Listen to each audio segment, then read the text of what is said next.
as most of us have been conditioned to not express or dive into difficult emotions like anger and fear, but to rather retreat when we feel triggered. It can be hard to break free of our habit of fleeing the scene when we feel these big emotions.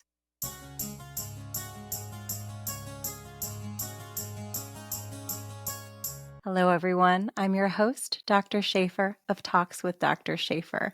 I'm so glad you're here.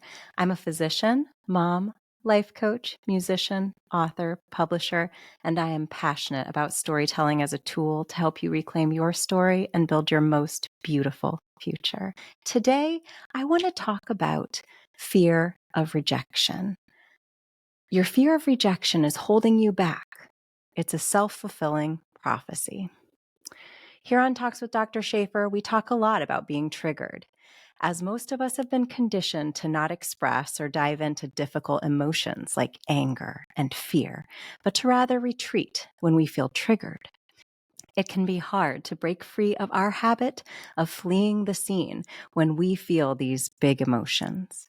But just like you wouldn't drop a metal detector on the beach when it signaled that it has found potential treasure, you wouldn't run from your feelings, even the scary, big, and difficult ones, right?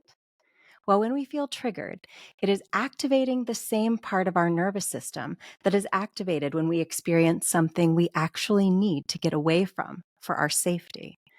We learned not to touch the hot stove because it harms us when we do. That is a helpful response and conditioning to keep us safe. It's simply learning. But if we grew up exposed to maladaptive responses to what we consider negative emotions, we then recoil from those with the same urgency, fear, and potentially shame and physical reaction as we do to things that could physically harm us. Because at some point in time, we learned that was necessary to keep us safe. Our nervous system may trigger a cascade of reactions within our body, flooding us with adrenaline. Our heartbeat may race and breathing become fast and shallow. Our vision may tunnel and focus, all as if we were in need of preparing to escape from a predator. And because this response to fearful stimuli is so important for us in our survival, when it becomes a part of our response to negative emotions, it can be really damaging to our bodies as we encounter negative emotions all of the time. And it also can be really hard to rewire our responses to them. We can feel stuck in a pattern of dysregulation over things that don't really have as much power over us as our nervous system is leading us to believe. When we were kids and these patterns developed, we did not have the ability to always make our own choices to remove ourselves from environments or relationships that caused us stress. And that can lead to a feeling of hopelessness that can follow us into adulthood. But if we become intentional about recognizing the patterns and how we react to negative stimuli, then we can start to rewire our nervous system and our response. We can get curious instead of furious about our negative emotions. We can ask them what they're trying to teach us about what we believe, not about the other person, but about ourselves. If we react really strongly to rejection, for example, even in the smallest forms, when we get curious about why that is, instead of furious with ourselves for our reaction or with the other person for triggering us, then we can start on the journey of challenging our beliefs around rejection. We can ask ourselves, why am I so triggered by this rejection or even potential rejection? What do I fear losing? And what am I potentially losing by listening to my fear of rejection and not taking chances in my life?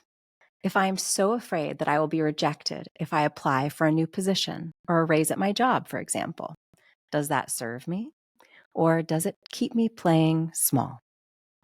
And is my fear of rejection leading me to make choices that reinforce my belief that I can't do that big thing that I really want to do? What if, when I feel that sensation of being triggered by my fear of rejection, I lean into that feeling instead of fleeing?